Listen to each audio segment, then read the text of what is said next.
Hi guys, so magandang hapon na naman, no? Bali alas 2 na naman ng hapon at tayo na naman po ay pupunta sa ating bagong area. So dito po sa aming pastulan, nandito po yung ating mga alagang kambing. So nandiyan sila, dyan po natin sila tinatali sa ngayon. And hopefully at sana kung meron tayong maging budget sa susunod na taon, ay papabakuran na po natin to para papakawalan na lang ulit natin yung ating mga alagang kambing. And yung mga sobrang bakod natin dun sa lumang area, tatanggalin natin yon and ay dudugtong natin dyan sa bandaryan. At yung magkukulang, yun na lang siguro yung ating bibilhan. And ganoon pa rin, no, dito. So yung mga ibang kahoy dito na bumagsak nung nakarang bagyo, hindi pa rin natin na aayos. So napakarami kasing mga gawain na bigla na lang sumisingit. And isa pa is kahit walang bagyo ay lagi na pong umulan dito dahil nga season na ng tagulan. So yung mga Muscovy ducks natin, no, natututo na silang maghanap ng kanilang makakain. And maganda naman yon para naman hindi sila umasa lagi sa ating mga binibigay.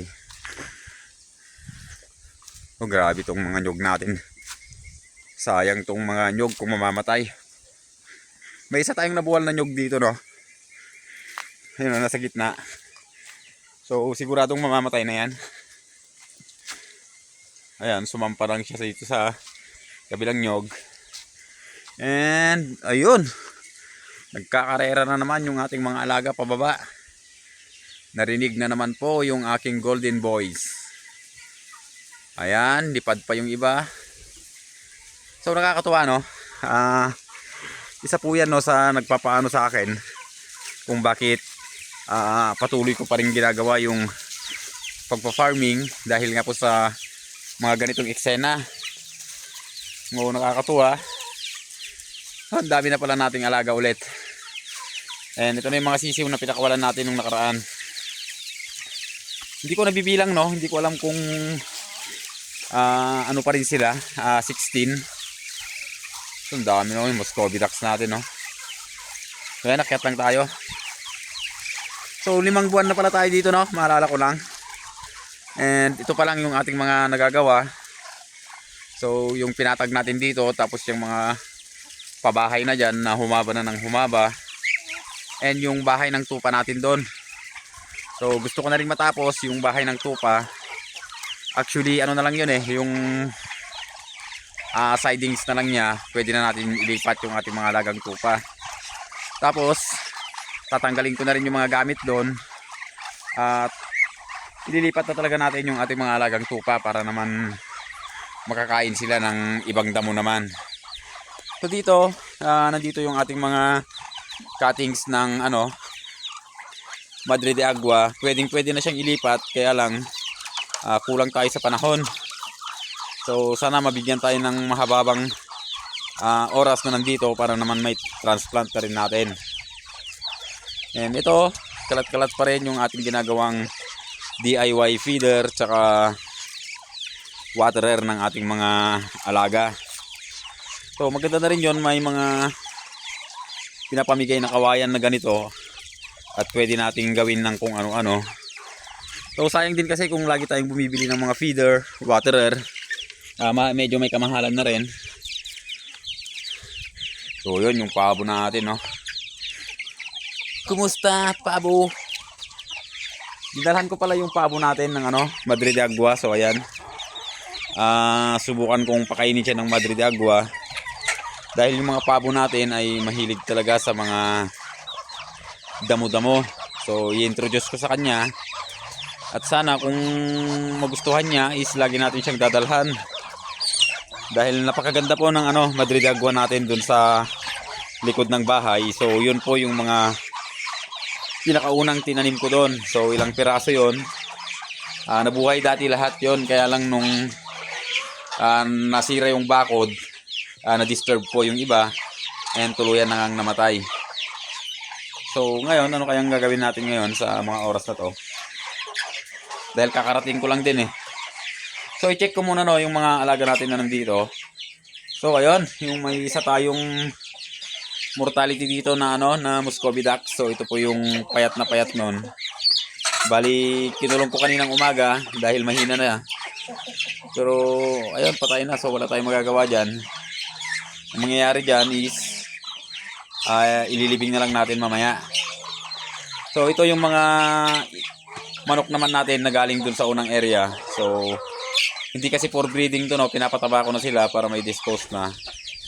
And syempre yung ating 6 na Muscovy ducks. So ililipat ko na sila dito sa ni-repair nating ano kulungan nila. So kasyang-kasya na po sila diyan. And every time po na may mamimisa tayong Muscovy duck, so diyan na po natin siya ano ipapalakihin. And kung magkulang man, mayroon pa tayong isang kulungan na ganyan.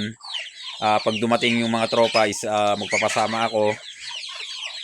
At dadalhin na rin dito para may pwesto na natin lahat ng ating mga ano dito, mga kulungan. And ano pa ba? So ito, yung mga Brahma natin, hiwalay ko na rin, nandiyan na sila. So antayin na lang natin silang mangitlog. And yung rooster natin, sana naman mano na siya, yung mag-mature na siya para masampahan niya yung ating mga inahin. Dito naman sa panabong natin is kinuha ko na naman yung itlog dahil ilang araw na naman ay hindi pa ulit nangingitlog. So ayan, so balak ko pong paliguan sila ulit and ipapahinga ko muna. So ang napapansin kong ano dito no, napapansin kong problema dito sa ating mga panabong na manok or yung kahit yung mga pato natin tsaka native na manok. Siguro sa panahon na rin yan, sobrang hangin kasi dito sa amin. Baka na-stress sila sa hangin. At baka yun pa yung isang dahilan kaya medyo hindi maganda yung interval ng pangingitlog ng ating mga alaga. Yan itong rooster, huliin ko mamaya itong huluano natin. Para pag pinaliguan natin yung ating panabong na manok is hindi sila mag-away. Yan, napakarami na talaga. So sa ngayon siguro ang unang gagawin natin is ito, ipupwesto natin tong kulungan ng pato and then lalagyan ko po ng net yan para yung mga maliliit nating Muscovy, yung mga yan. Ipapatinin kasi natin sila no. Ikukulong ko din sila. Hopefully matapos ko bukas kung wala na naman tayong ibang gagawin. Mabilis lang naman maglagay ng net. So lalagyan ko lang ng ilang poste dyan. So ilalatag na natin yung net. And pwede na. So sa ilalim na lang siguro sila ng ano, kulungan matutulog dahil for fattening naman sila lahat. Ang iwan lang natin dito yung mga breeders. So lahat po ng pagbenta ay ikukulong natin ulit para naman mabilis silang tumaba. So yung iba kasi napag-iwanan na no.